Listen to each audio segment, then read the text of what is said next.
Okay, great, thanks. Yeah, good evening, everyone. And yeah, first of all, thanks to Elias and Rosie at the Architecture Foundation for inviting us to present tonight as part of the 100 Days Studio, which has been a sort of fantastic series over the past few months. But also to the public for joining us now and anyone later on seeing this on YouTube.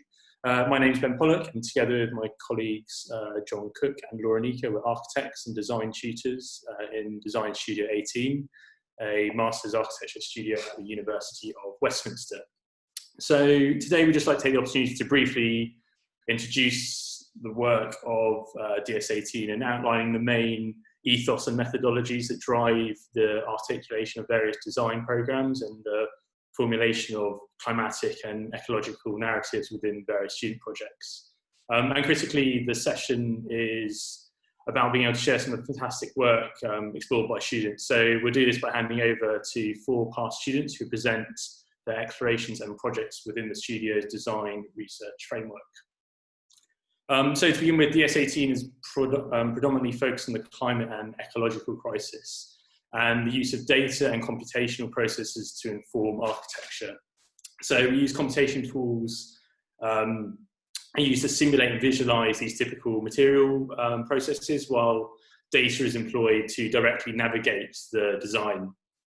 So Laura will be expanding on these sort of ideas shortly with a bit more of a fleshed out example. So we're interested in exploring the intersectionality between architecture, urbanism, geology, and meteorology, framed by various debates taking place in the sciences and humanities about the new era of geological time, the Anthropocene. So the Anthropocene represents complex and emergent global systems of energies, materials, and information flows, which, within their sort of non-linear logics and processes, which we don't have control over, but are responsible for our collective actions and activities. So to some degree, these are barely understood as a whole due to the complex and vastly scaled nature of the issues raised.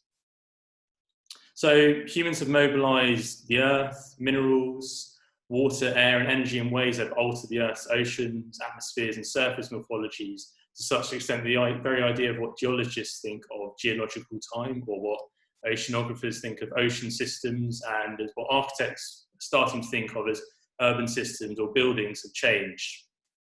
So for this reason, and central to the studio, is to explore the concepts around the intersections between architecture, urbanism, earth systems, and by studying these sort of mobilized flows of matters, energies, as well as the sort of human and non-human entities that engage amongst these. So as a sort of brief background in history, the studio was initially founded in 2013 by Professor Lindsay Bremner and Roberto Bertazzi.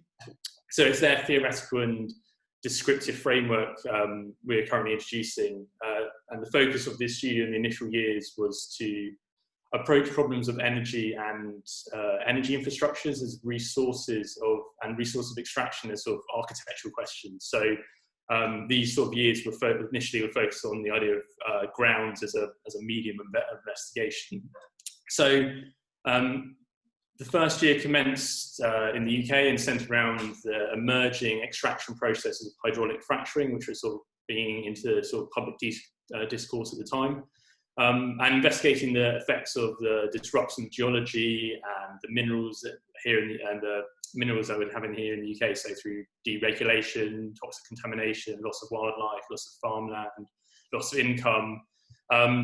Students developed individual design agendas to respond to these conditions. The following year looked at the plains of the Karoo in South Africa, an area that had recently been identified as having vast quantities of shale gas reserves. So following on from the previous year's learnings, the studio would look into alternate energy economies that could be generated in opposition to the exploration and exploitation of these buried shale rock formations. The third year looked into, the study came into look at the Maldives and the geomorphological flows of grounds in these conditions and the delicate and constantly in flux islands. So of note was the approach of looking at the local development in the context of the global and local flows of materials in the Anthropocene, as well as developing systems of climate adaptation for the country that is potentially on the brink of environmental and climatic collapse. So following this, and in 2016, the studio partnered with the research agenda of monsoon assemblages, which is a European Research Council funded research project that Lindsay secured to study the South Asian monsoon as a global weather system under the influence of climate change and the humans and non-human lives that are dependent on it in the sort of Bay of Bengal region. So this turned the studio's material focus and medium of investigation into the dynamics of water in this region, moving on previously from grounds. So the first year looked into the marshlands of Chennai, its local ecologies and declining ability to act as natural flood defences due to encroachment, development and unregulated dumping of waste. The next year looked into Dhaka and Bangladesh to study the life in this fluid region where the delineation between land, sea, sediment and stream is in constant motion and can never be fixed. And finally, and more recently, into Myanmar, which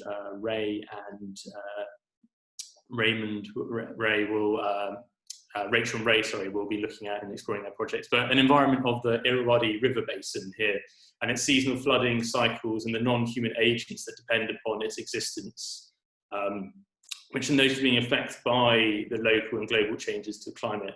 So again, we must really credit Lindsay and Roberto as the authors of these sort of studio years and the approach and the material sort of described here. But more recently, John, Laura, and myself, as products of part of these years, have taken the stewardship of these framing principles, and now, along with the students in the studio, are exploring these into a new thematic chapter of DS18.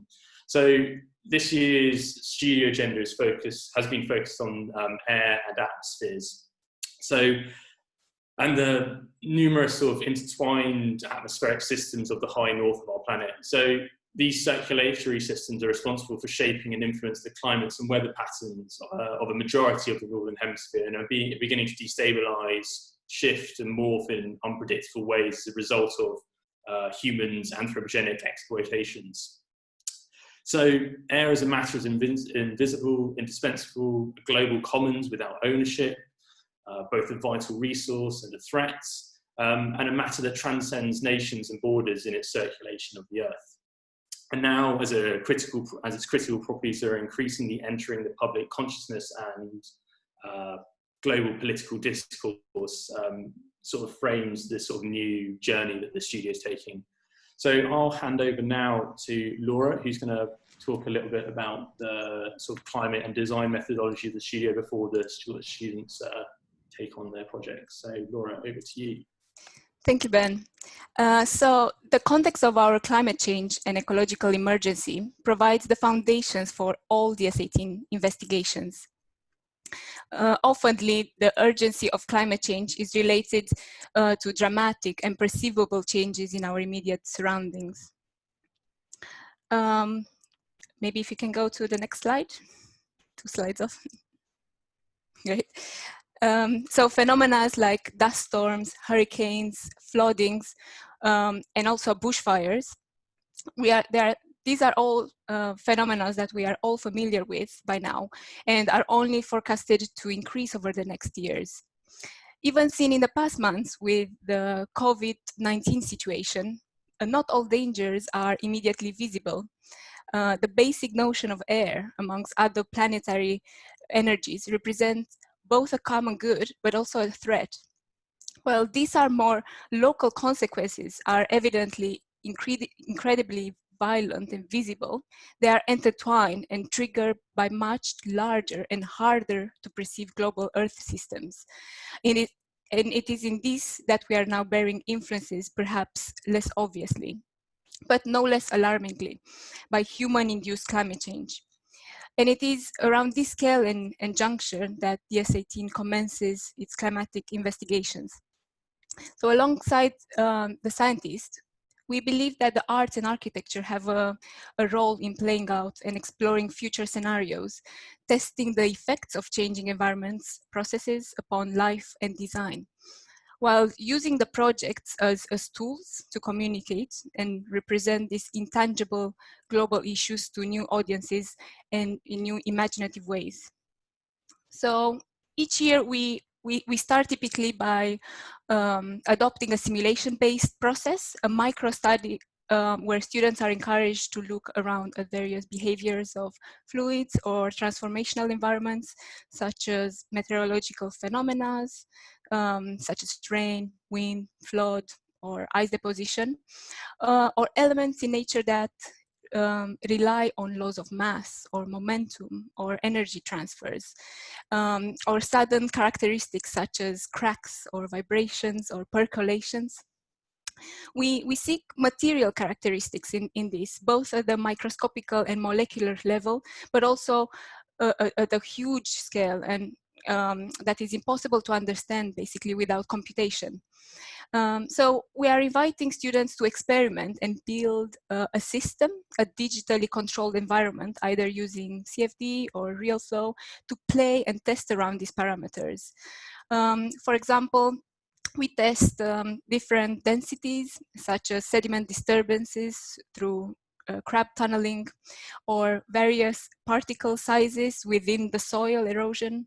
We also test various forces that lead to a smoother water percolation example. We are looking at the simulation more as a process to frame our understanding and discover new elements which are part of the process. Whether this is a new understanding of a new spatial distribution or a new pattern that's created or data that is gathered in order for us to understand and explore a morphology. So the purpose of these simulations are not to replicate the process of real life or scientifically, but to begin and think about and represent material processes and architecture itself in a very dynamic way across materials, particles, energy, and across space, time, and scale. We also aim to ground our projects through directed and appropriately rigorous level of research. If we go to the next slide, we gather and build data sets from various sources, such as government data tables, climatic model videos, or scientific reports, and other non-traditional sources. And we use this information to compare, to visualize, and to analyze these wide conditions and complex relationships. Data is expressed through various computational exercises which link ideas and matter. The massive scale of climate change and its natural forces are not possible to fully be appreciated using traditional architecture tools. Climate and the change that is being observed is by definition a statistical construct. By using computational methods, we isolate, we highlight, we manipulate, and we finally build tools for coping with such complexities. To make this data-led approach more spatial and ultimately more architectural, we employ cartographic methods to map out and communicate these vast data sets, areas of known and unknown, of pieces of information, of visible or invisible, of human or non-human components, of patterns or time-based metabolics, relating to a student thematic entities or in their fundamental climate components. So this research, simulation and computational-led approach ultimately helps students develop original design projects whose briefs typically manifest with multiple programs, either by operating at various timescales and physical scale, and lay the foundation to exploring and questioning hybrid typologies and the potential role of architecture within these previously unrelated understandings of climate and ecological crisis. In addition, something we pursue with each student, as we will see shortly, is how these projects can be communicated through new and creative forms of representation to celebrate complexity and communicate the connections between vast assemblages of project themes, various relationships, skills, actors, and materials. So that the architecture project as a whole, both in its conceptual but its drawn realization, is a manifestation of climate, of ecology, and social factors, while being representative of the data, simulation and computational techniques that brought it to its conclusion. So I believe now we are going to hand over to our students, Kate, Rachel, Katie, Ray, to present each of their project. Each of them will focus on preeminent research-led design processes or a methodology and have a quick summary of their final architectural proposal. Thank you. Kate, over to you. Okay, thank you. Hello, my name is Kate Hosking, and for my thesis project this year, I began my research looking into the causes of sea ice loss in the Arctic. So one of the largest contributors to the melting Arctic is black carbon, commonly known as soot. Black carbon is a particle produced from incomplete combustion, and notable sources in the Arctic are shipping, which uses heavy fuel oils, and Arctic wildfires. And this is deposited on the region's sea ice, which I will explain in more detail shortly. Part of my project this year was heavily focused on mapping and researching this phenomenon in the context of the Arctic, and is what I will be mainly discussing today before concluding with my proposed project. So starting with the global scale, this map captures atmospheric black carbon mixing ratios and global atmospheric movements during September 2019, when shipping emissions are typically at their highest. So natural air movements transport pollutants globally within the atmosphere. And in the Northern Hemisphere, pollutants from Europe, North America, and Asia are transported to the Arctic region through this movement of air. This movement relating to black carbon can be seen in the dark area of this global map in the Arctic region. So below the air movement, you can also see the global population distribution in blue. And this highlights the majority of black carbon from other sources and where they originate. So these layers show directly the movement and concentration of black carbon globally.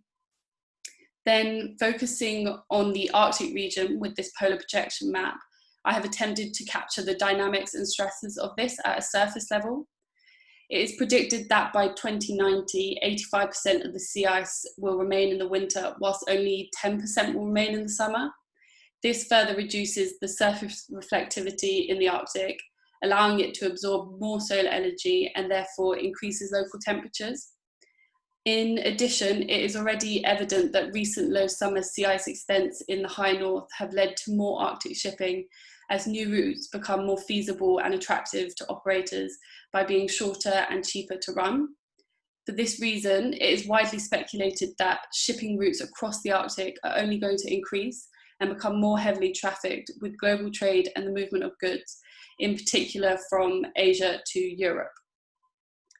The next series of slides makes use of various simulations utilizing atmospheric modeling and simulation software provided by the Norwegian Institute of Air Research.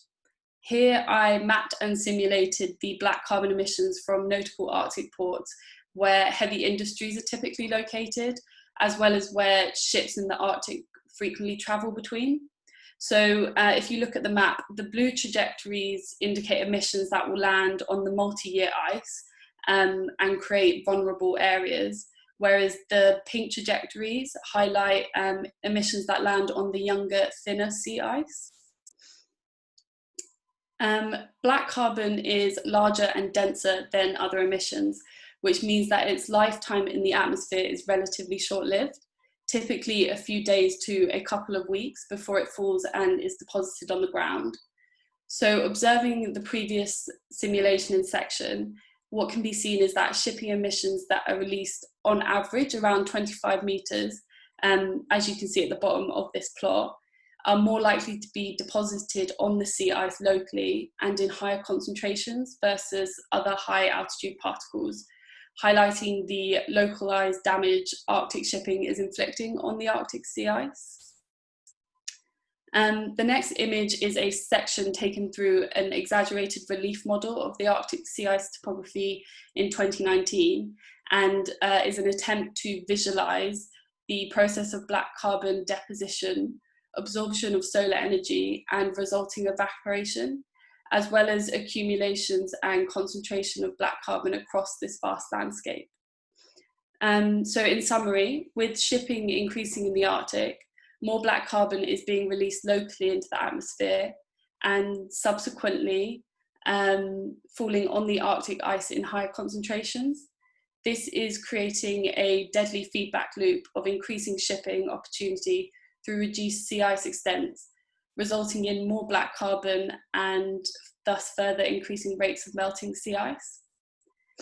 This has further impacts on sea temperature, air temperature, animal migration, and political conflict, of which black carbon is not a sole contributor, but a hidden and significantly a huge factor.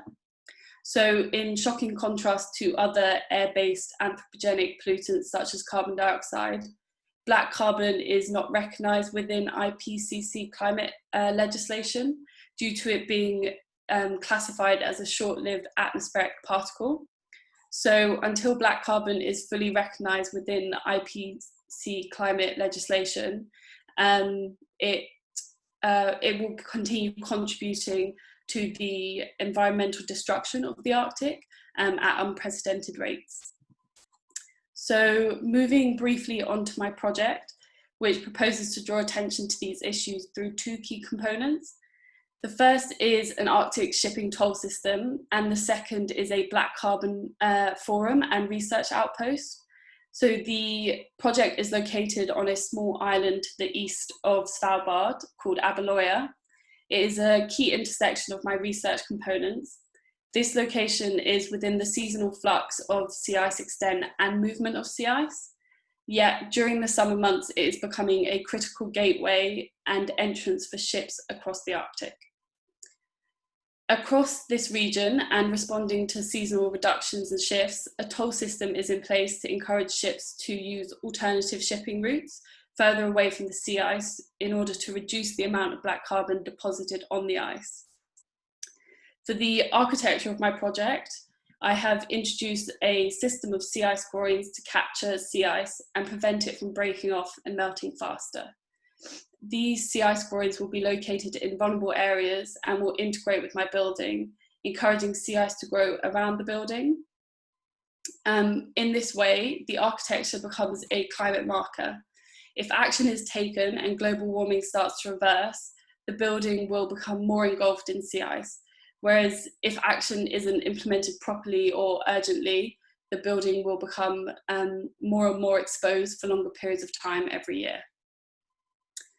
Finally, the overall master plan aims to bring black carbon emissions to the forefront of climate summits through the implementation of new policies, a new measure of GDP, and black carbon credits. The location of the master plan is within the shifting landscape of sea ice in order to humanise the overwhelming topic of global warming. This is done by blurring the boundaries between architecture and landscape, and by using the changing climatic conditions to expose, conceal, and manipulate both the structure and its surroundings. Thank you for listening, and I'll now pass on to Rachel, who will represent her work. Thanks, Kate. Hi everyone, my name is Rachel Oakland, and today I'm going to be presenting Avian Air, my DS18 Master of Architecture final project and winning project of the 2019 Silver President's Medals Sergeant Award. Avian Air was an investigation into methods of communicating climate change through the architectural manifestation of data. The project, set in Mandalay, Myanmar, focuses on big data representation, passive design, and experiential architecture through the storytelling of the migratory bird. Storytelling is the method by which we spread knowledge and understanding across societies and generations. Stories imitating and relating to the world around us help to communicate ideologies and make tangible anthropological concepts otherwise unseen. Climate change, as a slow and global process, can be difficult to engage with as an individual. The intention of this project was to explore whether by engaging with the story of an entity that is seen every day and affected by climate change, perhaps the subtle qualities and impacts of our changing environment can become more tangible and its story manifested and told through architecture. The project began with a rigorous research exercise into the physical qualities of air and the psychrometric properties of the changing climate of Myanmar. Changing air quality is not necessarily something which can always easily be engaged with visually. Therefore, the entity of the migratory bird was used to tell this story. The migration patterns of birds are fundamentally linked with air quality. Migration occurs on a seasonal cycle along what is known as a flyway, of which there are 10 globally. Of these 10 flyways, there are 2 which overlap directly over Myanmar, resulting in an inordinate amount of migratory bird species in Myanmar and a heightened visibility. As the climate is changing, migration patterns of birds are changing, with species migrating later in the year due to higher temperatures and not travelling as far south for that same reason. The link between climate change and migration is fundamental. This foundation of research then led into a more experimental kind of analysis. Simulating the movement of particles of water within the air, I began to visualise and translate these dynamics of climatic movement within the air. The simulation was based on investigating how bodies of water would move throughout the lowest level of the atmosphere, the troposphere.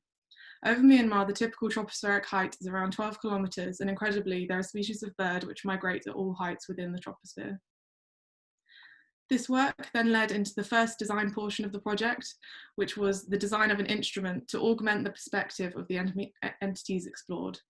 This instrument would act as the storytelling device and manifested in this case as a sculptural installation.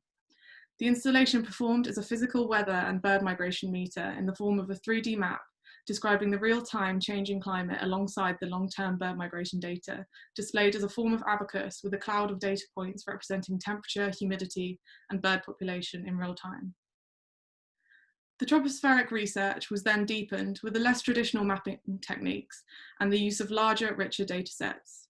Innovatively mapping large data sets was the essence of this project in the question of how we can manifest large, complex issues into physical and impactful messages. How can we manifest data into architecture? These sections of the air visualize the qualities of the tropospheric territories and the changing climatic dynamics as you rise through the atmosphere. The next step was to manifest these large and dynamic data sets into a spatial volume, which informed the architecture of a tower. A rigorous design process followed in order to evolve a sculptural manifestation of this climate data.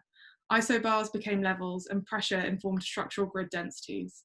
Wind vectors informed expanse of the space, and seasonal fluctuations induced rotation, creating a 3-dimensional calendar of temperature and humidity. The result was a cascading helical ripple of a building envelope, representing the constant flux of the climate. The cumulative design intent was to generate an architecture for a cosmopolitical institution in which the entities researched and their human interlocutors negotiate a shared future on the changing Earth via a data forum, addressing questions of how to coexist on an increasingly damaged Earth. The primary typology of the structure is a bird-watching tower and sanctuary, located in the highly bird-populated location of a lake in Mandalay. This, however, is a hybrid typology alongside a data park, where migration and climate data would be exhibited in the form of the initial structures. The tower would be an experiential journey intended to align and converge the human experience with that of the bird. This convergence would be in 2 ways. Firstly, through the concept of experiencing the vertical territorial landscape of the migratory bird throughout the troposphere in the experiential nature of the structure. And secondly, through displaying the declining rates of migration and the changing climatic conditions. The storytelling of climate change remains as the objective by manifesting an architecture of climate. The tropospheric experiential quality is both physical in the spatial design as well as climatically induced. By using passive climate control techniques, the internal air quality of the space is manipulated to emulate the gradient of cooling and dehumidifying as one rises within the troposphere using technologies of hygrothermal control. The building skin is designed to be highly insulatory, creating a cooler and cooler internal environment as you ascend the internal levels, and consequently induces progressive amounts of condensation within the structure as the humid air of Mandalay climate is guided into the envelope. The final intent is an architecture that tells a story. Overall, this project was an investigation into the physical manifestation of data, augmenting the avian experience for cosmopolitical benefit. It was a theoretical experiment in imagining how we could create an architecture which communicates climate change and challenges traditional form finding. Thank you for listening. I'm now going to hand over to Katie to present her project. Thank you very much, Rachel. Hi everyone, I'm Katie and I've just finished my Master's, where I spent the last 2 years in DS18. My project this year is titled Microplastic Parliament and explores the political and aesthetic properties of air-based microplastics by visualising the continuously shifting territories of air pollution and making visible the invisible consequences of urban life. So plastic pollution is an ever-increasing global issue and one of this generation's key environmental challenges. As of last year, microplastics can be found in remote locations such as the Pyrenees and Arctic. They're present everywhere and have received recent attention due to their persistent nature and potential impacts on humans and the environment. The first study measuring the atmospheric fallout of microplastic was conducted in Paris in 2015, and since then there have only been a handful more studies, all suggesting that microplastics can reach and affect sparsely inhabited areas through atmospheric transport. For an idea of quantity, the Paris study found that in the urban centre, 355 pieces of microplastic was being deposited per metre squared per day. So we've all seen the images of plastic waste in our ocean, but the fact that so much microplastic is being deposited each day and it goes unnoticed is pretty scary. These bits of plastic are less than 5 mil, but often only measure between 100 and 500 microns. Yet they're powerful enough to alter chemical and hormone balances in plants, animals and humans. So due to the lack of research on the global transport and systems in which microplastic travels in our air, I continued my research by looking at other air-based particles as a proxy. So by analysing anthropogenic particle sources and major microplastic pollutants such as textile factories and roads, I was able to build up a global map of source concentrations. So we know in the ocean, we know the currents transfer particles, debris, organisms all across the globe. They also circulate rubbish and other pollutants into concentrated areas called gyres. When looking at the atmosphere, can we assume that the transport of aerosols and microplastics will accumulate in these areas of low velocity too? When wind moves around an object, the object initiates a change in velocity and the air can be seen to spiral inwards and slow down. The most obvious example of this can be seen in snow built up on the downwind side of trees. It became important to me that I could simulate and visualise these zones of continuously shifting velocities behind an object as spaces where particles in the air would accumulate. So the programme of microplastic parliament is fluid, much like the energy processes used to design the spaces themselves. It made sense to me to talk about the project as a combination of gradients. On the right of the screen, you can see the low to high velocity gradients across the site, which were used to define the programmatic function, which lay in a gradient of architecture to landscape. We've got some to see. In the low velocity spaces, the architecture aims to encourage debate and policy formation around anthropogenic air pollution. The envelope of the space actively accelerates the collection of microplastics through electrostatic charge, causing the microplastic pollution to build up over time and conceal the building, yet draw increased attention to the issues being discussed within. Counter to this, in the high velocity landscape, homes windstalks, which generate the renewable energy from the site and charge of a microplastic envelope. So before I got to that stage, I conducted numerous terrain simulations and computational fluid dynamic software to help identify an appropriate site methodology. I knew I was looking for an area with a contrast of high to low velocity, so I analysed local wind data and took the monthly prevailing wind direction speeds into CFD to build up an image of changing gradients across the sites, across different seasons as well. So once I had identified my site and its potential, I placed an initial intervention in the shape of site walls. These were designed to initiate the moments of velocity change and build up localised areas of continuous low velocity, the areas where the architecture would be, and areas of high velocity. The seasonal low velocity surfaces extracted from CFD acted as blankets, which would further inform the proposed morphology and form. So by continuing to use CFD and a range of visualization techniques, I was able to arrive at a set of volumes which I could develop the architectural spaces, and most importantly, the static envelope, which was used to collect and actively accumulate the microplastics and other pollutants. So this envelope consists of 3 layers: a timber lattice structure which accentuates the form of the low velocity spaces in 3 dimensions, a light mediating layer of perforated sheets, the openings of which corresponds with the 3rd layer of static rods, which vary in length depending on the amount of microplastics predicted to accumulate in certain areas. The more plastic, the longer the rods and the smaller the perforation openings. So within this drawing, you can see the static envelope wrapping around the parliamentary spaces, and the site walls, which initiated the design process at the start. I tried to conclude my final project with a drawing that describes the entire research and design process, from global data mapping at the start of the semester right through to particle simulations explored in CFD and across time. So seeing the electrostatic envelope build up over time to conceal the building, yet draw increased attention to the matters being discussed within. Thank you. I will now hand over to Ray. Hi, thanks, Katie. So hi, I'm Ray, and I'll briefly introduce my final design project sited in Myanmar, the Chongi Archipelago, focusing on its digital and physical simulation as well as the overall design process. The center of my research was the study of sedimentary flow in the Irrawaddy River, the largest river in Myanmar, and its implication for human and non-human communities living around it. The process of sedimentation is hugely affected by climate change and changes in the Indian Ocean monsoon, as the river basin and the life it supports is heavily dependent on these hydrological cycles. On this map, for example, I drew the topography of Myanmar using lines. Using a computational process, I redrew the topography. The length of the line represents the angle of the topography and its normal, and the direction of the slopes.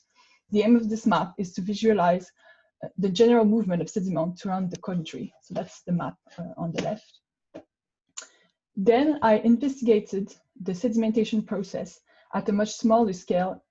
I was looking at the movement of sediments when hit by water with the modeling of different soil texture and properties such as density. The aim to enable a visualization of the process and so develop an intuition toward the material dynamic, key affecting properties and movement types. The exercise helped me engage with the nature of the process and led to develop a responsive design strategy. I then choose to study the part of the river that meets the delta, as at this point the river is particularly unstable due to the decrease of the velocity of the water and the changes in the size of the carried sediments. I studied a part of the river with historical Landsat satellite images, as you can see on the slide, and traced the river from 1984 to better understand these temporal and dramatic changes that occur with the seasonal monsoon. This process informed the identification of my site to be where the river had changed the most during these years, and I identified the town Chongji that you can see on the map on the left, and this is all the color represent the river at different years. This exercise revealed that since 2004, 700 meters of the land of Chonji has eroded, causing the village to regress further into the land every year. This is in part a natural process, but also has been largely observed to have been exaggerated due to climate change and its effect on the monsoonal patterns. I went to the town of Chongji during our trip to Myanmar, and it was striking how what I had studied at such a large scale was so clearly at the center of the light of this community. As you can see on those pictures, the vernacular developed used as bamboo and is one that can be easily deconstructed and transported and rebuilt as elsewhere, as the town was explaining how they continually rebuild their town as the river moves back in the land. The main economic activity is fishing, which explains why they need to stay located around the riverbank. This is becoming increasingly precarious and unpredictable due to climate change, even with generation of knowledge living and existing in these conditions. As you can see on those pictures, a building frame had fallen down. It was explained that this was due to an unpredicted erosion event on the picture on the left. The brief for the design project hence became about exploring ways to protect or provide safe land for those fishing communities whilst coexisting with the river processes. Programmatically, I developed a political institution, the River Registry, which would manage the land and a public space for the communities to have place to voice their concern around land loss and ownership, which is a contentious issue locally and something that is not managed. First, I studied in more detail the landscape around the site. So as you can see on this diagram, one side of the river gets eroded, whilst the other side the sediment gets deposited. And this part of the river, this caused the formation of islands. And as you can see on the map on the right, The darker green represent the neural land of those islands, and the red lines represent the topography of the river, hence where the island will grow in the future. And then on the Landsat images at the bottom, reveals that within 10 years, the newly created land starts being used by first farming and human settlements. So the idea for the master plan is to accelerate and stabilize this process and create a long-term strategy in which the population would get relocated on more stable and predictable land.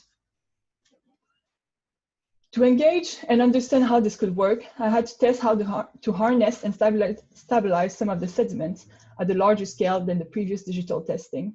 So I built a physical simulation.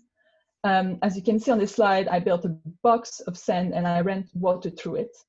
The hypothesis was that the obstacles or retaining walls would protect some of the sediment in the river bed and alter the flow of the river, so reduce its velocity and change its direction to enable and manipulate the process of deposition.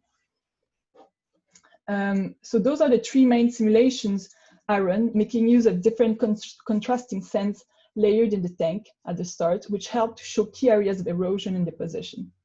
The first test was to test different barrier size and angle. And then the second one was more about creating a site for the project. So there was more design intent in the placement of the walls, where people would arrive from and what kind of space it would create. And the curved walls were there to protect the sediments. And finally, testing some of the building elements that will act as groins to help the accumulation and stabilization of the sediments. Each was left to run over the period of 4 to 6 hours and photographed throughout, allowing me to develop a computationally process with the contrasting sands color to trace and analyze the result and then inform the morphology of my master plan, as can be seen here. The result was scaled up to the size of the river and became the site, the long-term master plan, and also the architecture of the project. Without going into much more detail due to time constraints, the master plan was developed as a long-term strategy in 3 main phases. First, sediment accumulation and the development of the land and the construction of the more infrastructural part of the river registry. Then secondly, the economic developments, the lands are being used for agriculture, use a crop that grows in wetland as rice. And thirdly, the public space and community relocation when the land is stable enough. The design aims to both respond to the infrastructural need of the project and the vernacular of the region, that is by using local material as bamboo and teak, but also creating safe public spaces around the river for those fishing communities. Thank you.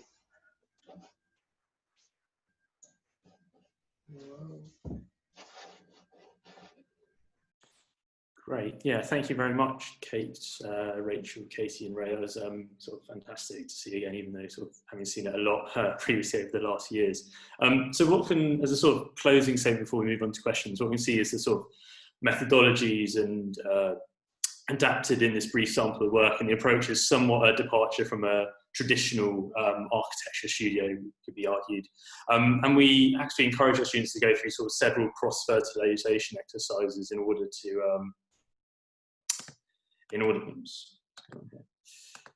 sorry, hang on, technical issue, there we go. To go through sort of analyze the world and the Earth systems and sort of various techniques in their multiple scales. So the results of which is sort of an enriched and at times tactile understanding that sort of is captured through imaginative mappings, emotive graphics, and these fluid environments that projects are sort of situated in and understood to be situated in.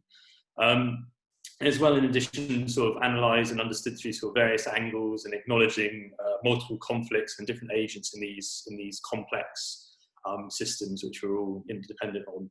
So it's a process that we believe that has sort of allowed students to construct positive visioning of architecture in our shared environments, in what is pretty much guaranteed to be a fairly turbulent future of our other climates. So before just opening up to questions, so use the opportunity to, or the liberty of the opportunity to plug a few things. So one is Architecture Climate Action Network, obviously doing some fantastic work, and hopefully a lot of people heard of them, but they've just kicked off their climate curriculum campaign, which can be seen on the website and other social media channels in full.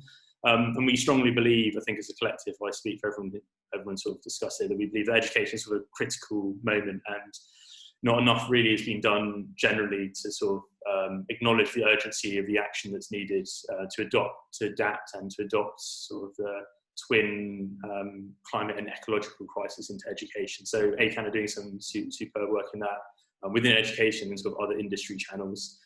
Also tomorrow, as can be seen on the top link here, I think it is, everyone's invited to the Westminster Virtual End of Year exhibition, which is an online platform and virtual exhibition you can look around, so please check that out. I think you have to register beforehand as well. In addition to this sort of move to digital life and showcasing student work, we've launched our own studio platform as part of this, and more information and documentation seen on this year's sort of group of students. And what this sort of model you can see at the moment is part of a sort of a collection of everyone's projects from this year as a sort of data and climate totem, exploring sort of projects in Norway. So I hope this evening has been of interest, and we're really excited to hear from the floor any questions, thoughts, provocations, and in addition, do feel free to ask questions to the students about their projects as well. But yeah, thank you very much for listening, and thanks to the Architecture Foundation as well. Thanks so much, Ben. I'm just going to stop your screen sharing, or did you want to keep it on so people can use the QR codes? You're muted. Sorry, maybe just for a second, I'll hopefully people can collect it. It's fairly straightforward. It's the names and the website. So Cool. Yeah, okay. So yeah, if you do have questions, please put them in the chat. But I guess, like, coming on from what you were just saying there, I think it was a really impressive collection of projects, and I guess it really ties into the movement that's happening right now, like the ACAN campaign, which is about a kind of a climate illiterate education creates a generation of climate illiterate architects.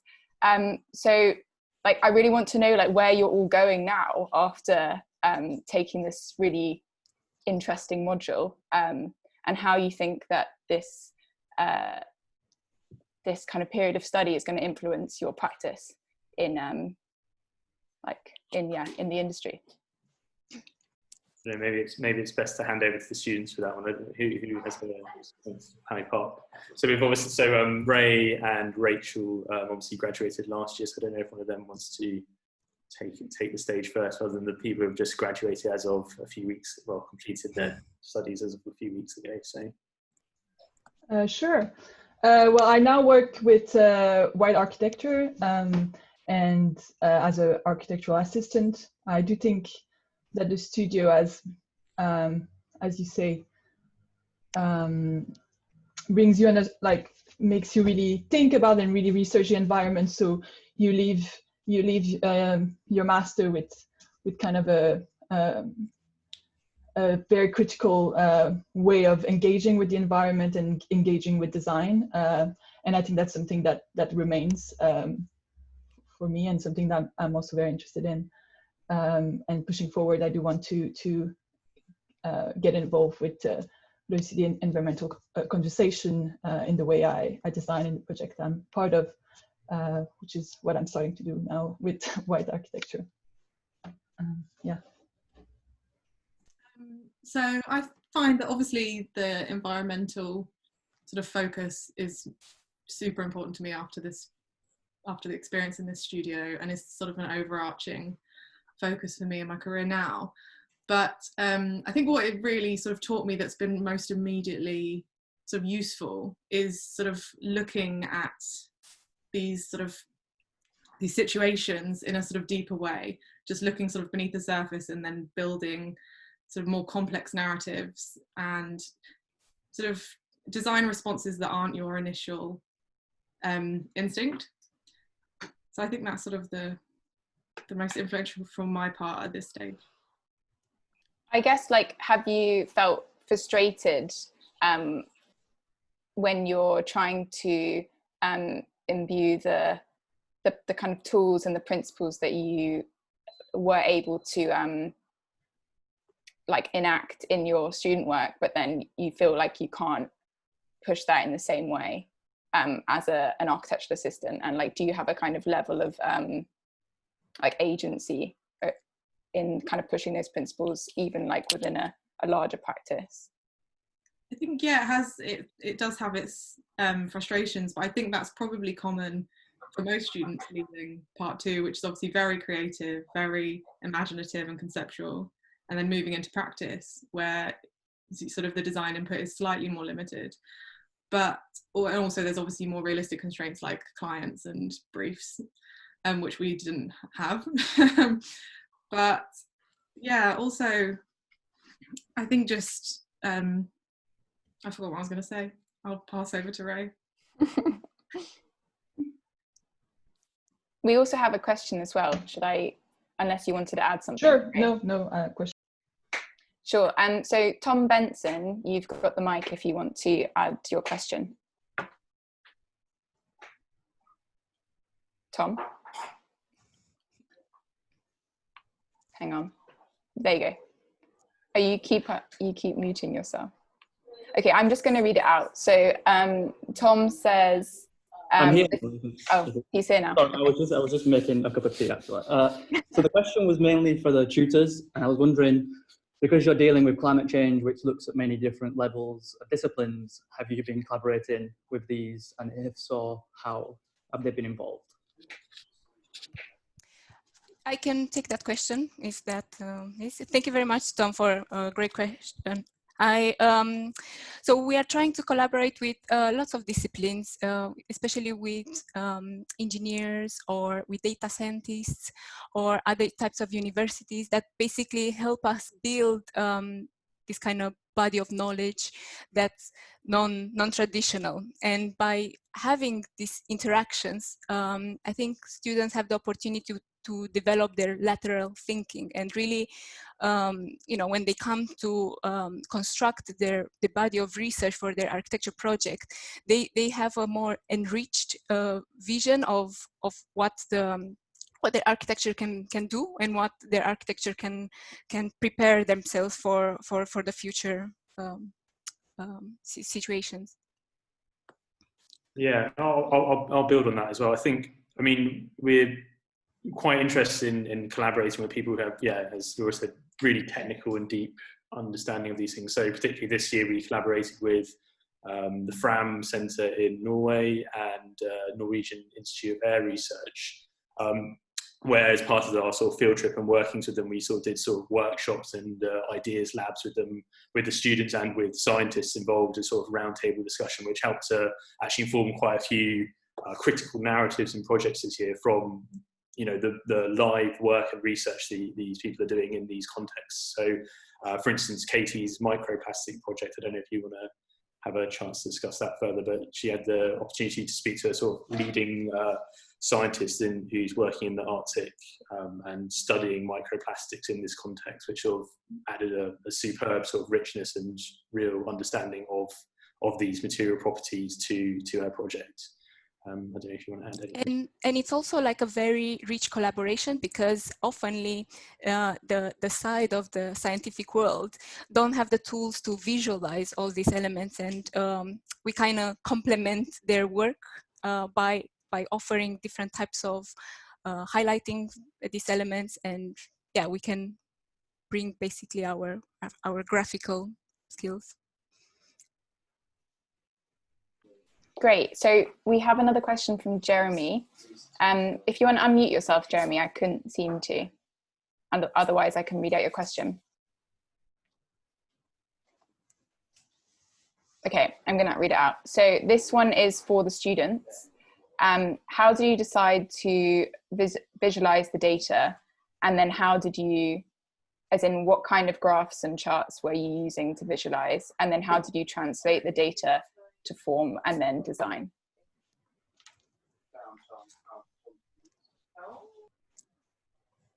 I can go. So I think to start off with, you kind of start amalgamating all this research and understanding, like for me, I was really interested in the melting sea ice. So I wanted to understand what components were contributing to that and the relationship between these different layers. And then I think once you have this kind of understanding, you have to think about, okay, how can I represent that so someone who isn't a scientist can understand it? So you try and tell a story through these visualizations of data. Yeah, and then in terms of the form, I kind of tried to then understand how the landscape interacted and try and get like an understanding for a small scale and a large scale, and then kind of that will help influence what you're trying to achieve. So for me, like capturing sea ice, understanding where those forces are playing and where I want to intersect that. It just all comes from that data. Yeah. I think it's probably important to kind of add to that a really important tool that we use kind of throughout the year was Grasshopper, and so you could download and accumulate all these rich kind of data sets and actually use Grasshopper to kind of filter out and be really specific with the data that you want to highlight, and then you can go through the process of kind of visualizing it with kind of your creative side of picking colors, picking line rates, and that's actually the final kind of 5% of the work you put into kind of collecting and amalgamating and being really selective about everything you research and the data you draw in and all the processes. And Grasshopper is such a powerful tool that you can manipulate and visualize all this. You can use it as a tool to visualize Excel sheets of numbers. Like it's such a definitely the first couple of months of the studio is spent doing a lot of playing around, messing around, Grasshopper, getting into holes and just playing, really. Yeah, and just also to highlight the important, the simulation part of the studio. I think, for example, in my case, there wasn't that much data available for me to work with. So I guess a lot of my research process had been about creating that data through the digital simulation, but then also through the physical simulation, and trying to understand the kind of processes I was working with.